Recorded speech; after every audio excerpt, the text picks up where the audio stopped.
The secret to any tasteful kitchen is, of course, quality ingredients. Start by measuring the space you want to fill. Select a nice, juicy rack of cabinets and cut them into more manageable sizes. Pre-cut white shelves are both affordable and tasty. But a little marinade really brings out the flavour. If you like it hot, like me, add some red doors for that extra spice. For warm lighting, you'll want to separate the white from the yellow. Bit of seasoning holds all the flavours together.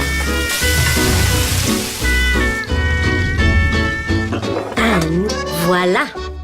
Garnish with tea towels and remember to wash your hands before serving. Now, try your own recipe with our new customisable Method kitchens. You'll find all the ingredients in the 2016 IKEA catalogue, or as I like to call it, the IKEA cookbook.